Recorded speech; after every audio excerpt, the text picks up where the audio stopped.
વાગરા તાલુકાના સારણ ગામની ગત રાત્રિના સમયે ચોરીનો બનાવ બન્યો હતો. સોનાના દાગીના સહિત લાખો રૂપિયાની ચોરી થતા પંથકમાં ચકચાર મચી જવા પામી હતી. વાગરા પોલીસને જાણ થતાં પોલીસે તપાસ આરંભી હતી. વાગરા તાલુકાના સારણ ગામે દરગાહવાડા રોડ ઉપર આવેલ મકાનના માલિક ઝુલ્ફિકાર કાસમરાજના જણાવ્યા અનુસાર તેઓ રાત્રિના 11:30 વાગ્યે બહાર જમવા ગયા હતા. ત્યાંથી પરત આવી 12:30 થી 1 વાગ્યા સુધી મોબાઈલનો ઉપયોગ કર્યા બાદ રાબેતા મુજબ પરિવાર સાથે સૂઈ ગયા હતા.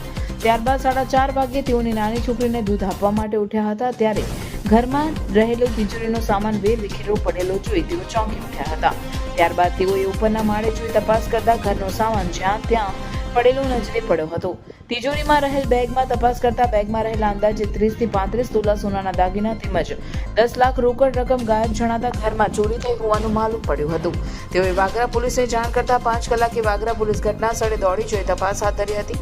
અંદાજિત 45 લાખની મત્તાની ચોરીનો અંદાજ લગાવવામાં આવી રહ્યો છે. પોલીસે ફરિયાદ અંગે કોઈ માહિતી સાંપડી નથી. રિપોર્ટર યાકુબ પટેલ, ભરૂચ. મારું નામ ઝુલ્ફિકાર કાસમભાઈ રાજ, સારણ રહેવાનું, દરગાહવાળા રોડ પર મારું મકાન છે. અને રાત્રે 11:30ની આજુબાજુ હું પાલેજ જમવા માટે ગયેલો સમ્રાટ હોટલ પર. ત્યાંથી ઘરે આવ્યો 11:30 પછી 12:30 થી 1 વાગ્યા સુધી અમે બેડરૂમની અંદર ફોટા મોબાઈલની ઉપર જે કંઈ ચેક કરવાનું હતું, વોટ્સઅપ મેસેજ છે, ઇન્સ્ટાગ્રામ છે, એ મેં છૂટા ચેક કર્યું. ત્યાર પછી મારી આંખ મીચાઈ ગઈ. અમે સૂઈ ગયા, હું અને મારી વાઈફ અને મારી નાની બેબી. અને સૂઈ ગયા પછી 4:30 વાગે મારી આંખ ખુલી બેબીને દૂધ પીવડાવવા માટે. તો મેં જોયું તો મારું આ જે કબાટ છે એ કબાટ ખુલ્લું હતું. એટલે મેં મારી વાઈફને કીધું કે આ કબાટ લોક નહોતું કર્યું. તો વાઈફ કે લોક જ હતું, ખુલ્લું જ છે જો. તો પછી એની નજર બેગ પર પડી. એ બેગમાં મારી કિંમતી વસ્તુઓ હતી, જેમ કે ગોલ્ડ છે, એ એપ્રોક્સિમેટ 30 થી 35 તોલા હતું અને 10 લાખ રૂપિયા કેશ હતા.